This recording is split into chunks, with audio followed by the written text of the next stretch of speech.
السلام علیکم ورحمۃ اللہ وبرکاتہ۔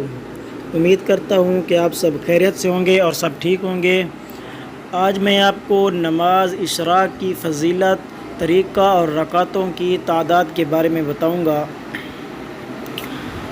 نماز اشراق ایک نفلی نماز ہے جو طلوع آفتاب کے بعد اس وقت پڑھی جاتی ہے جب آفتاب ذرا بلند ہو جائے اور آفتاب میں اتنی تیزی ہو جائے کہ نظر جمانا مشکل ہو۔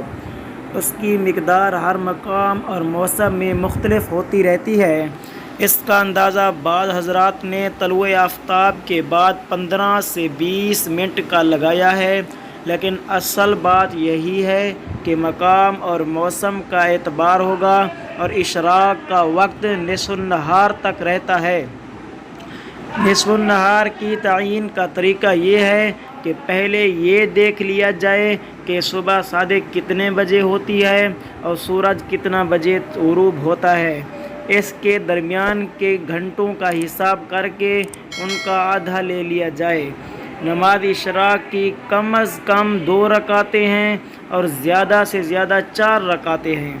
احادیث میں اس نماز کے بے حد فضائل وارد ہوئے ہیں۔ اشراق میں افضل یہ ہے کہ فجر کی نماز پڑھ کر انسان اسی جگہ بیٹھ کر ذکر کرتا رہے اور طلوع آفتاب کے بعد اشراق پڑھ کر اٹھے۔ حدیث میں اس کا ثواب حج اور عمرے کے برابر بتایا گیا ہے۔ لیکن اگر کوئی شخص کسی وجہ سے ایسا نہ کر سکے تو گھر آ کر یا کوئی دوسرا کام کر کے بھی اشراق کی رکعتیں پڑھ سکتا ہے۔ حدیث پاک میں آتا ہے، جو شخص فجر کی نماز جماعت سے ادا کرے پھر اپنی جگہ بیٹھ کر اللہ تعالیٰ کا ذکر کرتا رہے یہاں تک کہ سورج طلوع ہو جائے، پھر اس کے بعد 2 رکعت پڑھے تو اس کو کامل حج و عمرہ کا ثواب ملے گا۔ امید کرتا ہوں کہ آپ کو یہ ویڈیو اچھی لگی ہوگی، اور اگر ویڈیو اچھی لگے تو ویڈیو کو لائک کریں اور آخر میں چینل کو سبسکرائب کریں۔ جزاک اللہ۔